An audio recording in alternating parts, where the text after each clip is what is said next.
जय श्री श्याम। आज हम सुनेंगे बुधवार व्रत कथा। एक बार एक आदमी अपनी ससुराल गया और कुछ दिन वहाँ रहने के बाद जब चलने के लिए विदा ली तो उसके ससुराल के लोगों ने समझाते हुए कहा, दामाद जी, आज का दिन बुधवार का दिन है। इस दिन लड़कियां आज के दिन विदा नहीं की जाती, तुम कल चले जाना। ये सब व्यर्थ की बातें हैं जी। भगवान के बनाए दिन सभी एक समान होते हैं। मैं तो आज ही जाऊंगा। मेरे घर में मेरे बिना बड़ी चिंता हो रही होगी। दामाद की हट को देखकर ससुराल वालों ने बेटी सहित उसे विदा कर दिया। जब वह सफ़र में कुछ दूर निकल आया तो उसकी पत्नी ने उससे कहा, स्वामी, मुझे प्यास लगी है, क्या आप मेरे लिए थोड़े पानी का प्रबंध कर सकते हो? क्यों नहीं, मैं अभी जल लेकर आता हूँ।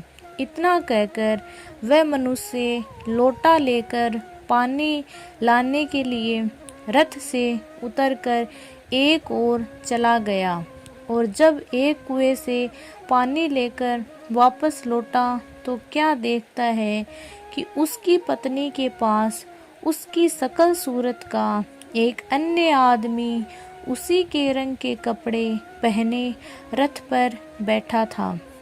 ये देखकर उसकी आंखों में खून उतर आया और उसने क्रोध में भरकर उस दूसरे आदमी से पूछा, तुम कौन हो और मेरी पत्नी के पास क्यों बैठे हो? ये सुनकर रथ पर बैठा आदमी चिढ़कर बोला, अबे जा जा, तू कौन है? चल भाग यहाँ से, ये तो मेरी पत्नी है। इस प्रकार झगड़ा बढ़ गया और वहाँ बहुत से लोग एकत्रित हो गए।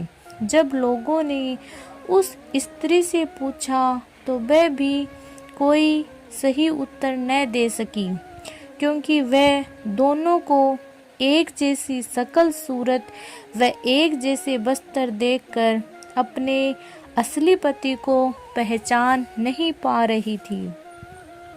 तभी वहाँ राजा के सिपाही आ गए और उस आदमी को जो लोटे में पानी लेकर आया था पकड़ने को तैयार हो गए।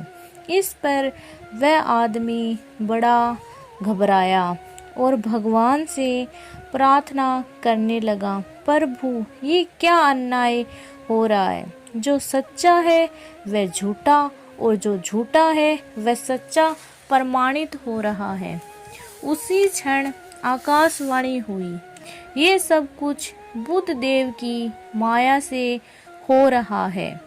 ये आदमी अत्यंत आग्रह करके अपनी पत्नी बुधवार के दिन अपने साथ ले जा रहा था। इस कारण इसको इस सब कलेश का सामना करना पड़ा। आकाशवाणी सुनते ही वह व्यक्ति बुधदेव की स्तुति करने लगा, जिससे बुधदेव ने अपनी माया को हटा लिया और दूसरा मनुष्य रथ में से अदृश्य हो गया। तब वह अपनी पत्नी सहित घर आया। तभी से इस व्रत का प्रचलन प्रारंभ हुआ। जो भी मनुष्य इस कथा को पढ़ता या सुनता है उसको बुधवार के दिन गमन करने का कोई भी दोष नहीं लगता। बोलो बुध देव की जय हो। अगर आपको मेरी कहानियाँ अच्छी लगती है तो मेरे चैनल को सब्सक्राइब और कहानी को लाइक ज़रूर करें। जय श्री श्याम।